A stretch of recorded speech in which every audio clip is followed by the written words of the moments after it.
గత కొన్నేళ్లుగా సినిమాల సక్సెస్ రేట్ తగ్గుతూ వస్తుంది. థియేటర్ల పరిస్థితి అంతకంతకు దిగజారిపోతుంది. అందుకు కారణాలు చాలానే ఉన్నాయి. అయితే ఈ సంవత్సరం బాక్సాఫీస్ మరీ డల్లుగా మారిపోవడంతో ఇండస్ట్రీలో ఆందోళన వ్యక్తమైంది. క్రేజీ సీజన్ అయినటువంటి సమ్మర్ పెద్ద సినిమాలు లేక కల తప్పింది. ఆ తర్వాత ఎన్నో అంచనాలు, ఆశలు పెట్టుకున్నటువంటి సినిమాలు వరుసగా నిరాశపరిచాయి. హరిహర వీరమల్లు, కింగ్డమ్, కూలీ, వార్ 2 ఇవన్నీ ఆడియన్స్కు షాకులే ఇచ్చాయి. దీంతో బాక్సాఫీస్ మళ్ళీ ఎప్పుడు పుంజుకుంటుందో అన్న ఆందోళన వ్యక్తమయ్యాయి. అయితే సెప్టెంబర్ నెల పాజిటివ్ నోట్తో మొదలైంది. ఫస్ట్ వీక్లో లిటిల్ హార్ట్స్ అనే చిన్న సినిమా సంచలనం రేపింది. ఎవ్వరూ ఊహించని రేంజ్లో బాక్సాఫీస్ నెంబర్లతో ఫస్ట్ వీక్లో ఈ సినిమా దూసుకెళ్లింది. ఇంకో 2 వారాలు ఈ సినిమాకు చెప్పుకోదగ్గ వసూళ్లే వచ్చేలా ఉన్నాయి. ఇక ఈ వారం రిలీజ్ అయినటువంటి 2 సినిమాలు ప్రామిస్ని నిలబెట్టుకున్నాయనే చెప్పాలి. మిరాయ్ అయితే స్టార్ హీరోల సినిమా స్థాయిలో హైప్ తెచ్చుకొని మంచి సక్సెస్ అందుకుంది.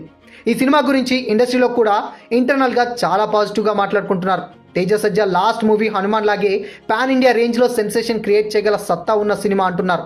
దీనికి బుకింగ్స్ కూడా అద్భుతంగా ఉన్నాయి. ఇక ఈ వీకెండ్ వచ్చినటువంటి మరో మూవీ కిష్కింధపురికి కొంచెం లేటుగా బజ్ క్రియేట్ అయింది.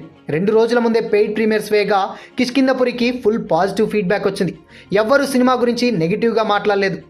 రాక్షసుడు తర్వాత బెల్లంకొండ శ్రీనివాస్కు మరో హిట్ పట్టట్టే అంటూ కామెంట్ చేస్తున్నారు. నిర్మాత చాలా ధీమాగా గురువారం కూడా పెద్ద సంఖ్యలో ప్రీమియర్స్ ప్లాన్ చేశాడు. ఈ 2 సినిమాలకు పాజిటివ్ టాక్ వస్తే 2 వారాల వరకు బాక్సాఫీస్ కలకలలాడుతుంది. ఆ తర్వాత ఎలాగూ ఓజీ సందడి మొదలైపోతుంది. కాబట్టి భారతదేశపు మొట్టమొదటి మహిళా సూపర్ మూవీగా ఆడియన్స్ ముందుకొచ్చిన movie Kothaloka chapter 1. Kalyani Priyadarshan, Naslen K Kapoor main క్యారెక్టర్స్లో యాక్ట్ చేసినటువంటి ఈ మూవీని వేఫేరర్ ఫిల్మ్ బ్యానర్స్పై Malayala star hero Dulquer Salmaan produce చేశారు. తెలుగులో సితారా ఎంటర్టైన్మెంట్స్ పతాకంపై నిర్మాత సూర్యదేవర నాగవంశీ తెలుగులో రిలీజ్ చేశారు.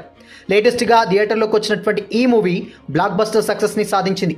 మలయాళ సినీ చరిత్రలో సరికొత్త రికార్డులు క్రియేట్ చేసింది. డొమినిక్ అరుణ్ డైరెక్షన్లో లోకా చాప్టర్ 1 చంద్ర మూవీ వచ్చింది. ఆగస్టు 29న మలయాళంలో రిలీజ్ అయింది. ఆ తర్వాత తెలుగులో కొత్తలోక 1 చంద్ర పేరుతో రిలీజ్ అయింది. ఇందులోకి కూడా డబ్ చేయబడింది. ఎలాంటి అంచనాలు లేకుండా వచ్చినటువంటి ఈ సినిమా మొదటి వారంలోనే 100 కోట్లకు పైగా గ్రాస్ రాబట్టి సంచలనం సృష్టించింది. 10 రోజుల్లో 160 కోట్లు వసూలు చేసింది. లేటెస్ట్గా ఈ మూవీ 200 కోట్ల క్లబ్లో చేరినట్లు మేకర్స్ అఫీషియల్గా అనౌన్స్ చేశారు. ప్రపంచవ్యాప్తంగా 13 రోజుల్లో 202 కోట్లకు పైగా కలెక్షన్స్ రాబట్టినట్టు పోస్టర్ రిలీజ్ చేశారు. లోకా చాప్టర్ 1 చంద్ర సినిమాకి 30 కోట్ల బడ్జెట్ ఖర్చు అయినట్లు ట్రేడ్ వర్గాలు వెల్లడించాయి. 2 వారాల్లోనే 200 కోట్లు వసూలు చేసి దుల్కర్ సల్మాన్కు భారీ లాభాలను తెచ్చిపెట్టింది. ఇప్పటి వరకు మలయాళ సినీ పరిశ్రమలో L2 ఎంపురాన్, మంజుమల్ బాయ్స్, తుడురం సినిమాలు మాత్రమే 200 కోట్లకు పైగా వసూలు రాబట్టాయి. ఇప్పుడు లేటెస్ట్గా కొత్తలోక 1 మూవీ కూడా 100 కోట్లకు పైగా వసూలు చేసి మాలీవుడ్లో అత్యధిక గ్రాస్ సాధించిన సినిమాల లిస్టులో 4వ స్థానానికి చేరింది. అలాగే ఇయర్ హైయెస్ట్ కలెక్షన్ అందుకున్నటువంటి 3వ మలయాళ మూవీగా కూడా నిలిచింది. ఈ వారంలోనూ మలయాళంలో లోకా చాప్టర్ 1 సందడి కొనసాగే అవకాశాలు గట్టిగా కనిపిస్తున్నాయి.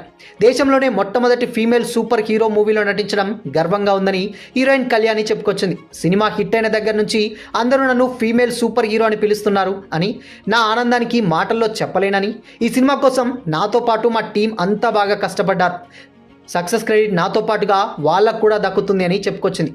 అయితే ముందు ఈ సినిమా ఈ రేంజ్ విజయం అందిస్తుందని ఊహించలేదు.